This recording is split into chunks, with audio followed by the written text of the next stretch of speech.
Where's the preacher? I'm here. Don't hurt. I'm coming.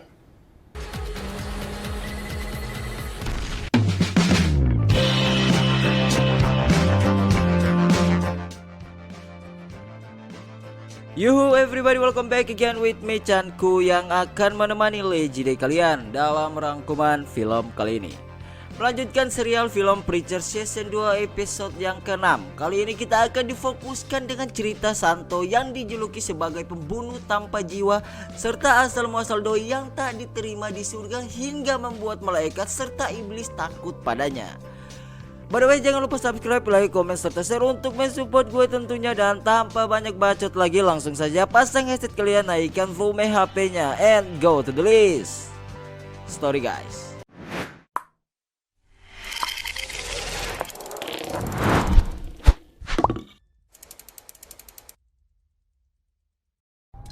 We pay $5,000 per unit. However, if you're willing to give more than 10%, purchase price doubles. Film diawali dengan memperlihatkan seorang pria Asia yang sedang memberikan sebuah tawaran untuk orang kulit hitam, di mana tawaran itu berupa donor cairan pria kulit hitam yang akan ia ambil sebagai sebuah sampel pengobatan dengan takaran 15%. Dan tentu dengan mengambil darah atau cairan yang ada di tubuh pria kulit hitam itu pastinya menimbulkan sebuah efek. Namun pria Asia ini menjelaskan berdasarkan uji klinik selama ini yang ia telah lakukan dan ia bekerja, belum ada efek sama sekali untuk para pendonor. Untuk kemudian, karena orang kulit hitam ini punya banyak utang di perusahaan-perusahaan besar dan sedang dikejar juga serta tak ada sumber uang yang mereka dapatkan, alhasil si suami pun langsung menyetujui tawaran pria Asia tersebut.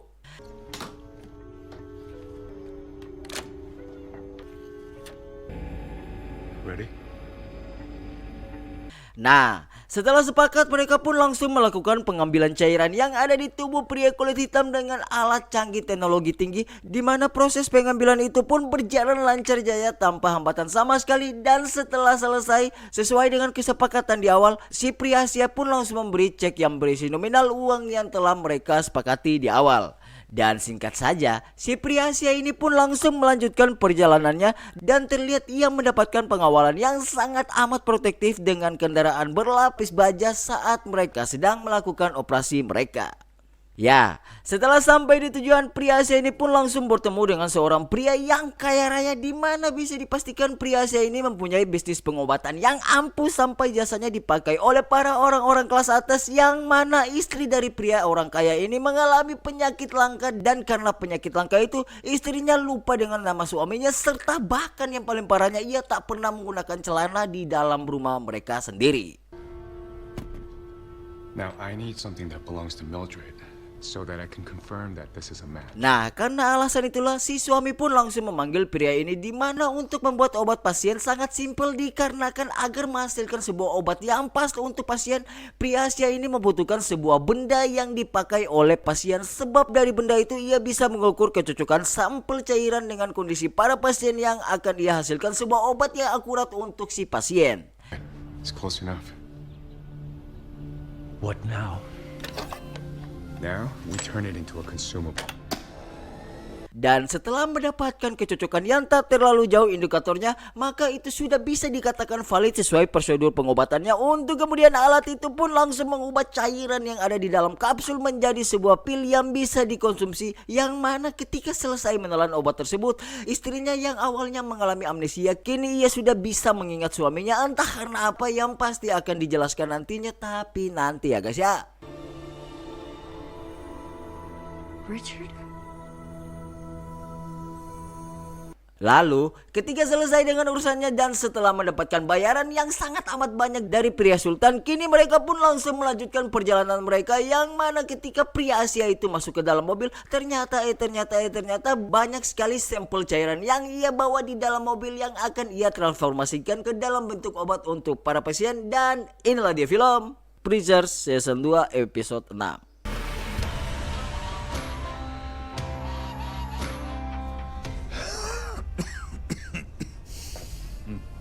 Melanjutkan episode yang kemarin, terlihat Dennis temannya si Casey kondisinya makin memburuk karena faktor usia serta beberapa komplikasi penyakit yang sudah berada di dalam tubuhnya. Untuk kemudian Casey pun mendekati si Dennis agar membantunya. Namun si Dennis marah-marah kepada Casey dengan menggunakan bahasa Prancis yang tak dimengerti oleh Casey tentunya. Dan setelah bertengkar dengan Casey, kini Dennis pun langsung keluar dari rumah entah karena apa, dimana terlihat Tulip yang sedang memasak untuk sarapan mereka semua. Dan singkat saja ketika sedang sarapan sambil ngobrol, Casey memberitahu bahwa ada tempat di New Orleans dimana tempat itu mereka akan menembakmu di dada dan memberikanmu uang jika saja orang yang ditembak tak mati. Dan ide dari si Casey nampak seru bagi si Tulip. Namun tidak dengan Jesse, dikarenakan Jesse yang merupakan seorang berwibawa serta berpegang teguh terhadap prinsipnya untuk mencari Tuhan. Ia pun bilang bahwa ia akan melanjutkan pencarian Tuhan di klub-klub jazz yang lain, dan tentunya ia juga akan mencari tahu organisasi fasi agama yang pernah dikatakan oleh wanita waktu itu di episode 2 kalau nggak salah. Dan kemudian selain itu Jesse juga punya rencana untuk membongkar tentang serial number senjata yang digunakan oleh pembunuh saat mereka membunuh si aktor Tuhan waktu itu, seorang kakek-kakek. Nggak tahu episode berapa, lupa juga. Jadi saran gue nonton dulu episode sebelumnya biar kalian paham sama alur ceritanya yang gue ceritain ini guys. Man shooting a gun. So good to find out who shot that bloody gun. Yeah. Why don't you zoom in on the serial number? Helping's good. Singkat cerita, di luar sendiri tepatnya di tempat apartemen si Dennis, terlihat pria koboi atau si Santo dengan anak Victor, yang mana ketika tiba di sana, si anak itu langsung menuju kamar untuk kemudian Santo pun langsung masuk dan tanpa banyak bacot ia pun langsung menanyakan tentang pendeta kepada beberapa penghuni kamar di sana. Namun karena mereka tak menjawab atau tak tahu pendeta mana yang dimaksud oleh si Santo, Santo pun langsung membantai mereka. Where's the preacher? I'm no preacher, man. I'm a Jew. Dan kamar demi kamar Santo pun masuk dan membantai seluruh penghuni di sana dengan sadis, hingga karena bersebelahan kamar salah satu tembakan peluru Santo kena kulkas 2 pintu milik Jesse. Untuk kemudian Jesse pun yang curiga apa yang terjadi dengan kulkas itu, ia pun mencoba mengecek kulkas tersebut. Dan tentunya ada sebuah peluru yang ia tahu bahwa peluru itu adalah milik si pria koboi atau si Santo yang sangat amat mereka takuti karena si Santo ini mengincar mereka semua. Hey, guys. Nah, karena sudah mengetahui bahwa Santo ada di lokasi mereka, saat Santo masuk ke ruangan apartemen tempat nginap si Jesse, mereka semua yang tadinya sarapan kini sudah tak ada di sana lagi. Untuk kemudian ternyata mereka bertiga melarikan diri agar mengamankan nyawa mereka. Lalu Jesse pun mencoba menghubungi si Fiorin yang merupakan seorang malaikat, dan karena Fiorin sudah tak aktif, Jesse pun bilang bahwa si Fiorin telah mati dan benar-benar mati karena ditembak oleh si Santo, yang mana hal itu membuat Tulip heran karena yang ia tahu Fiorin atau seorang malaikat tak bisa mati walaupun terbunuh, namun ketika dibunuh oleh Santo ia benar-benar mati. Nah, jadi si Fiorin ini tuh sebenarnya dia udah mati. Kalau nggak salah tuh ada di season 1 atau di season 2, tapi ada pokoknya, gue pernah bahas di situ. Dan karena lari atau menghindar dari Santo bukan jalan yang terbaik, dikarenakan walaupun mereka lari, tapi saat Jesse menggunakan kekuatannya, Santo bisa melacak keberadaan mereka. Hal itu tentu menjadi sebuah pertimbangan besar dari Jesse, sebab untuk mencari Tuhan ia pasti akan menggunakan kekuatan Genesisnya, dan jika saja ia gunakan, tentu Santo bisa tahu mereka sedang berada di lokasi dan berada di mana. Dan yang bikin Jesse bingung, kekuatan Genesisnya berefek ke semua orang, bahkan malaikat sekalipun. Tapi mengapa dan apa gerangan kekuatan Genesisnya tak berefek kepada Santo? Hal itu menjadi sebuah tanda tanya besar 3 biji. Untuk kemudian Jesse pun memutuskan mencari tahu kelemahan si Santo, sebab itulah jalan satu-satunya untuk menghentikan Santo atau the sign of killer Santo Santoso yang ditakuti oleh malaikat maupun iblis yang berada di dunia lain tentunya. What to say its weakness is? Great. Let's do that then. How exactly do we do that, though? We read.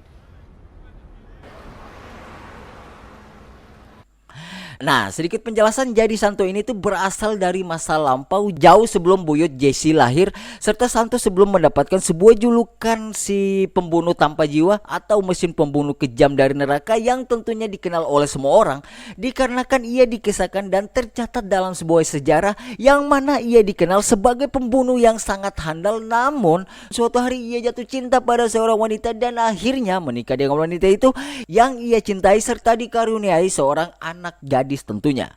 Kemudian kebahagiaan dari si Santo itu hilang ketika istri dan putrinya terkena penyakit, sehingga saat itu juga jiwanya pun langsung hancur berantakan tersebar ke 4 penjuru bumi. Murkanya mengalir di dalam pembuluh darah dan menjadi sesuatu manusia yang hidup tanpa jiwa, untuk kemudian keganasannya saat kehilangan keluarganya membuat ia membunuh seluruh orang yang berada di kota Redwater.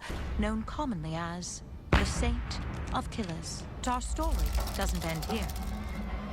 The Saint sought bloody revenge on the town of Ratwater.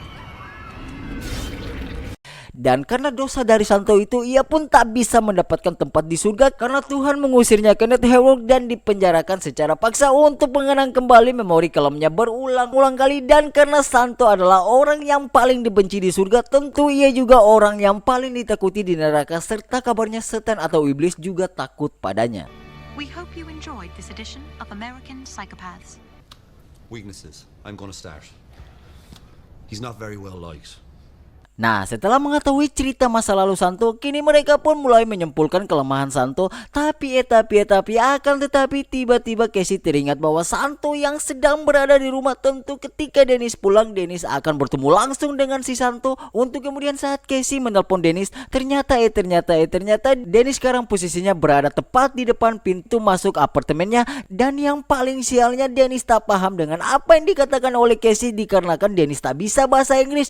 Dan kemudian ketika Dennis masuk, tak lama setelah itu alat asma Dennis pun terlepas dari tangannya. Lalu Jesse pun mengambil HP Casey untuk kemudian ia pun bicara dengan kekuatan ginesisnya kepada si Santo dan meminta Santo jangan sakiti si Dennis sebab Jesse akan datang ke Santo tentunya.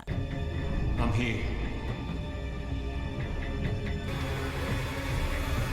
Don't hurt. I'm coming. Singkat cerita, ketika Jesse tiba di sana, Santo pun langsung mengarahkan pistolnya kepada Jesse. Namun dengan wajah panik, Jesse pun bilang bahwa apa yang akan terjadi jika Santo membunuh Jesse, sebab dengan membunuh si Jesse tak akan menghasilkan apa-apa. Dan Jesse pun bilang juga bahwa Tuhan telah menghilang.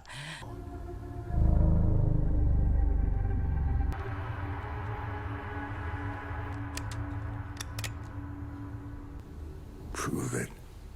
Nah, setelah mendengar bahwa Tuhan telah menghilang, Santo pun langsung turun emosinya untuk kemudian ia meminta kepada Jesse untuk membuktikan, yang mana Jesse pun langsung memperlihatkan sebuah video tentang kakek-kakek tua yang mengaku bahwa ia adalah Tuhan, padahal itu semua hanya settingan atau acara TV. Dan karena Jesse yang sudah tahu tujuan si Santo adalah untuk ke surga, namun Tuhan melarangnya untuk ke surga karena dosa si Santo yang sudah sangat amat unlimited. Dan dengan hilangnya Tuhan serta Jesse yang memiliki kekuatan genesis yang bisa menandingi Tuhan, Jesse pun bilang bahwa ia bisa mengirim Santo ke surga agar Santo bisa bersama dengan keluarganya, sama seperti yang pernah Jesse lakukan kepada Eugene waktu Jesse mengirim Eugene ke neraka. Akan tetapi prediksi si Jesse salah, yang mana Santo tak ingin ke surga, melainkan ia hanya ingin hidup dengan keluarga kecilnya kembali, sebab ia ingin hidup dengan orang yang ia cintai. Untuk kemudian ia pun memberikan Jesse waktu 1 jam serta meminta kepada Jesse agar membuktikan bahwa Jesse bisa membawa keluarganya kembali, dan jika saja Jesse berhasil, maka Santo akan tak memburu si Jesse lagi tentunya. What happened? He took the deal. But you have to stay. All 3 of you.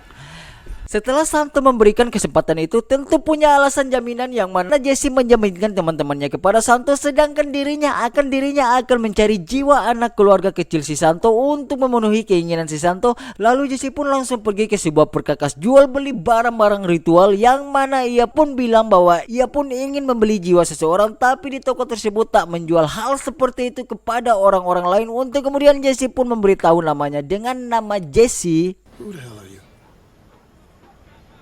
I'm Jesse Longeo.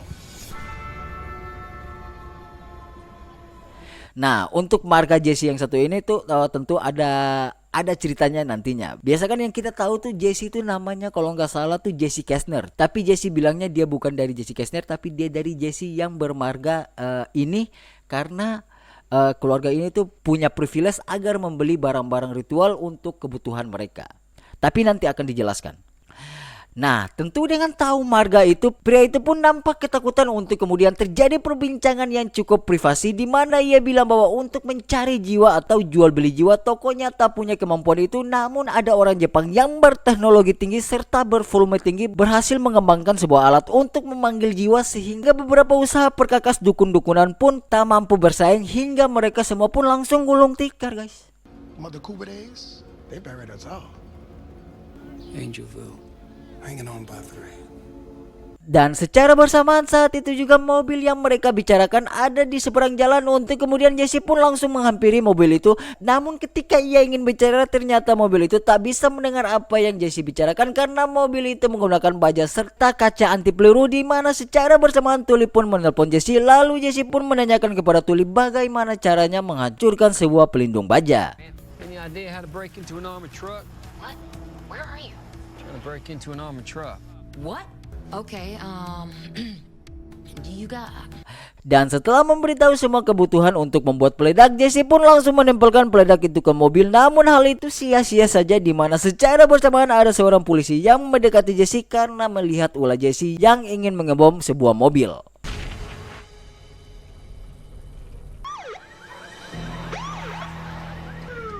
I'll call you back.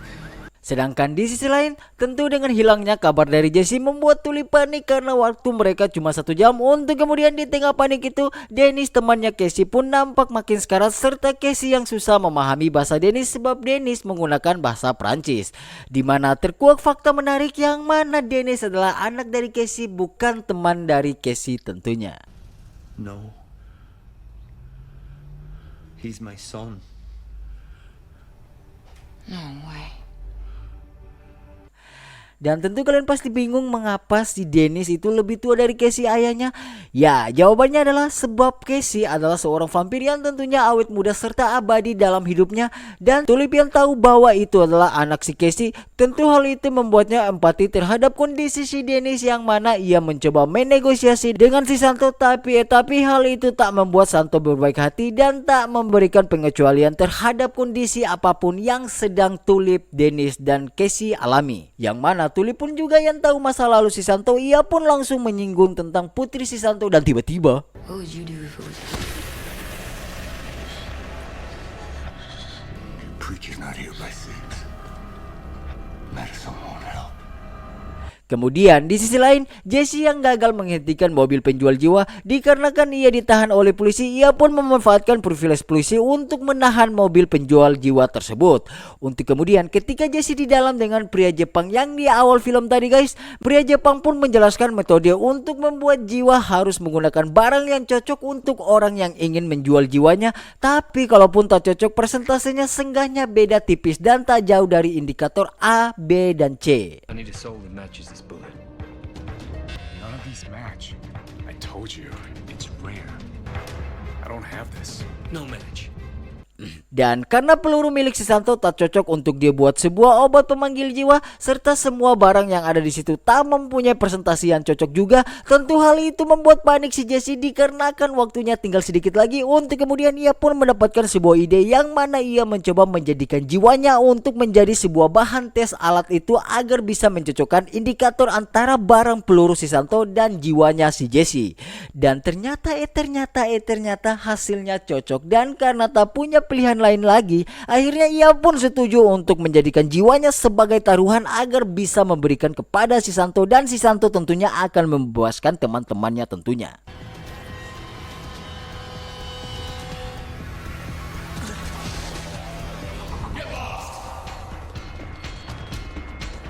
Dan secara bersamaan di tempat lain, karena sudah habis waktu, saat Santo ingin memotong si Tulip, Casey pun menahan pergerakan pedang si Santo, dan tepat di waktu yang tepat banget, pakai banget, Jesse pun muncul di sana untuk menghentikan si Santo yang ingin membunuh Tulip. I'm here. Nah, setelah itu, karena sudah berhasil membawa obat pemanggil jiwa, tanpa banyak bacot, Jesse pun langsung menyuruh si Santo untuk meminum obat jiwa itu, walaupun Santo tahu bahwa obat jiwa itu adalah jiwanya si Jesse. Yang mana ketika Santo selesai mengonsumsi obat jiwa itu, Get on your knees. Not anymore. I said get on your knees. Nah, tentu dengan bisa mengendalikan si Santo menggunakan kekuatan Genesisnya, padahal di awal Santo tak bisa dikendalikan dikarenakan Santo telah memiliki jiwa walaupun itu adalah jiwa si Jesse, sebab jika Santo tak memiliki jiwa maka ia tak bisa dikendalikan oleh kekuatan Genesisnya si Jesse. Nah, jadi kalau kalian masih ingat, si Santo ini tuh di awal itu dia tuh gak bisa diperintahkan oleh si Jesse karena ia tuh dijuluki sebagai pembunuh tanpa jiwa. Dan jika saja ia memiliki jiwa, tentunya kekuatan Genesis akan berdampak padanya. Nah, penjelasannya kayak gitu guys. Drop it. Disarm. The gun. Saber. Lalu, Jesse yang sudah emosi dan tak kuat dengan si Santo, ia pun ingin mengirim si Santo ke neraka seperti apa yang ia lakukan kepada Eugene waktu itu. Namun karena di dalam tubuh Santo ada jiwa si Jesse, hal itu membuat Jesse berubah pikiran untuk kemudian ia membawa Santo ke sebuah rawa lalu menenggelamkan Santo bersama mobil penjual jiwa yang tentunya berlapis baja serta kaca anti peluru, yang mana hal itu membuat Santo makin emosi kepada Jesse dan memukul-mukul pintu mobil dari dalam yang tentunya tak ada efek dan hasilnya sia-sia tentunya.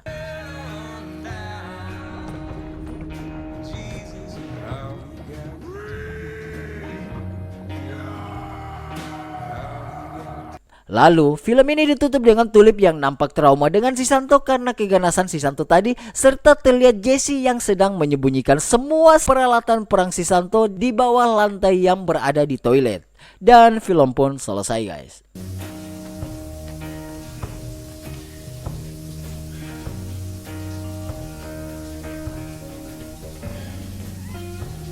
Nah, jadi di episode ke-6 ini tuh sudah terbongkar beberapa pertanyaan, yaitu yang pertama, Dennis itu ternyata bukan temannya si Casey melainkan anaknya si Casey. Terus yang kedua, asal muasal si Santo ini sudah terbongkar juga, tapi yang masih jadi pertanyaan itu nama si Jesse yang ia gunakan bukan Jesse Kastner tapi Jesse Atlantis atau siapa gue lupa juga. Yang pastinya yang Jesse Atlantis itu akan dibongkar nantinya dan berhubungan dengan episode-episode selanjutnya. So segitu dulu, sekian dari gue Chanku. Mohon untuk undur diri jika ada kata atau bagian yang terlewatkan, mohon dimaafkan. Bye bye guys, sampai jumpa lagi di next video and I love you guys.